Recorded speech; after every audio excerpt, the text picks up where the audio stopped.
So hello friends, કેમ છો બધા? મજામાં? સો હું આજે તમારા માટે લઈને આવી છું ખજૂર દૂધ, જે શિયાળામાં ખૂબ જ ઉપયોગી છે. અને ખજૂરની અંદર છે એ ફાઈબર છે એ ખૂબ જ સારા પ્રમાણમાં આવેલું હોય છે. અને તે આપણા બ્રેઇન હેલ્થને છે એ પણ બૂસ્ટ કરવાનું કામ કરે છે. અને ડાયાબિટીસ મેનેજ કરવાનું કામ પણ ખજૂર કરે છે. ખજૂરની પેશી દરરોજ 2 છે એ તમે રેગ્યુલર જો લેતા હોય તો એ આપણા શરીર માટે છે એ ખૂબ જ સારું છે.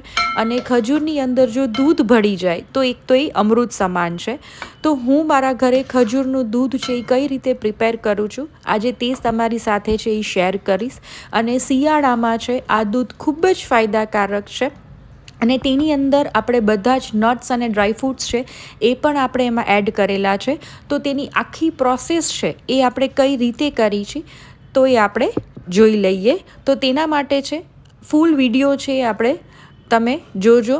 અને ખજૂર દૂધ તમે જરૂરથી ટ્રાય કરજો અને પછી જણાવજો કે કેવું બન્યું.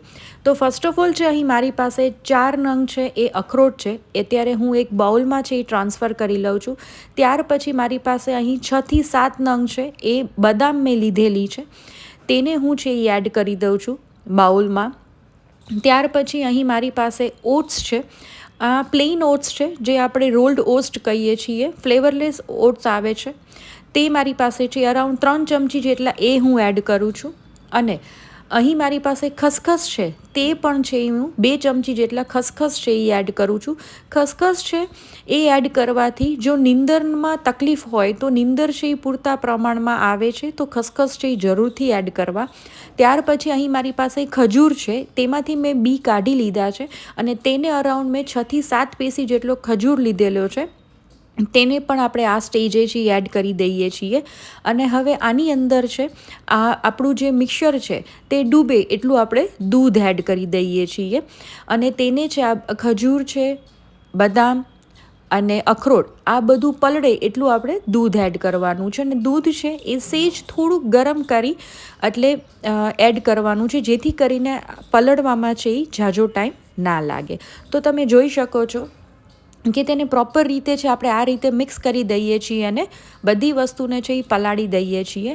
અને હવે આને છે આપણે ઢાંકી દઈએ છીએ અને મિનિમમ છે 30 મિનિટ છે આપણે તેને પલળવા દઈએ છીએ. તો તમે જોઈ શકો છો કે હવે છે આપણું મિક્સર છે એ પલળી ગયું છે અને એકદમ છે પૂરેપૂરું શોક થઈ ગયું છે. દૂધ છે એને પૂરેપૂરું છે એ શોષાઈ ગયું છે. તો આ સ્ટેજે આ મિક્સરને છે એને આપણે મિક્સરનું જે નાનું ખાનું છે તેની અંદર ટ્રાન્સફર છે એ આપણે કરી લઈએ છીએ. અને ટ્રાન્સફર કરી અને તેને પ્રોપર રીતે છે તેની પેસ્ટ કરી લઈએ છીએ. જ્યારે આપણે પેસ્ટ કરી છીએ ત્યારે આની અંદર છે બીજું દૂધ છે એ એડ કરવાની જરૂર રહેતી નથી, કારણ કે આપણું ખજૂર છે, બદામ અને અખરોટ છે એ પૂરેપૂરી રીતે શોક થઈ ગયેલું હોય છે. એટલે તેની અંદર આપણે વધારે દૂધની જરૂર રહેતી નથી. તો આ રીતે છે આપણે એડ કરી મિક્સરનું ઢાંકણ ઢાંકી અને પ્રોપર રીતે છે તેને ગ્રાઇન્ડ કરી અને મિક્સ કરી લઈએ છીએ. તો જોઈ લઈએ કે આપણી પેસ્ટ તૈયાર છે. યસ. તો ફ્રેન્ડ્સ, તમે જોઈ શકો છો કે એકદમ લચકાદાર અને ખૂબ જ સરસ રીતે છે એ આપણી પેસ્ટ છે એ તૈયાર થઈ ગઈ છે. અને તેને ફરીથી છે તે જ બાઉલમાં છે આપણે ટ્રાન્સફર કરી લઈએ છીએ અને આપણે કાઢી લઈએ છીએ. તો આ પેસ્ટ છે તેને તમે મિનિમમ છે 5 દિવસ સુધી છે એ ફ્રીઝમાં છે તમે સ્ટોર કરી શકો છો.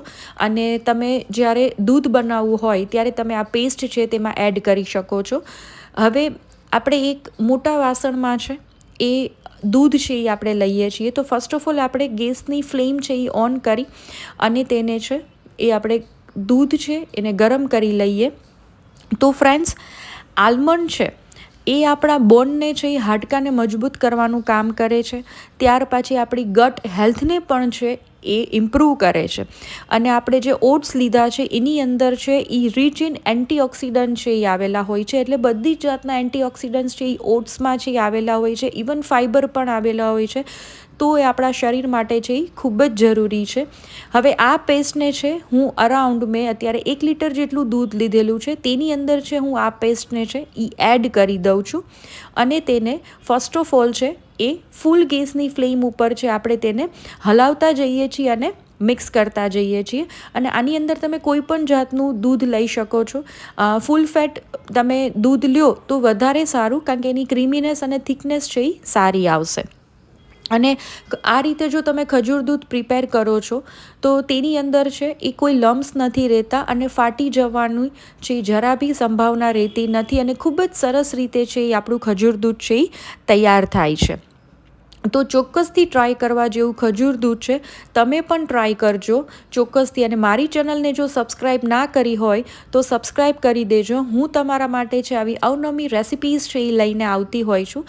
અને હવે છે આને સતત આપણે હલાવતા જઈએ છીએ અને આપણે તેને કવર કરતા જઈએ છીએ. તો તમે જોઈ શકો છો કે આપણા દૂધમાં 2 બોઇલ આવી ગયા છે અને આપણી કન્સિસ્ટન્સી છે થોડીક થીક થવા લાગી છે. આ સ્ટેજે આપણે ગેસને બંધ કરી દઈશું, કારણ કે વધારે દૂધને ઉકાળવાની જરૂર રહેતી નથી. અને હવે છે આપણે ગ્લાસમાં છે આ દૂધને સર્વ કરી દઈશું.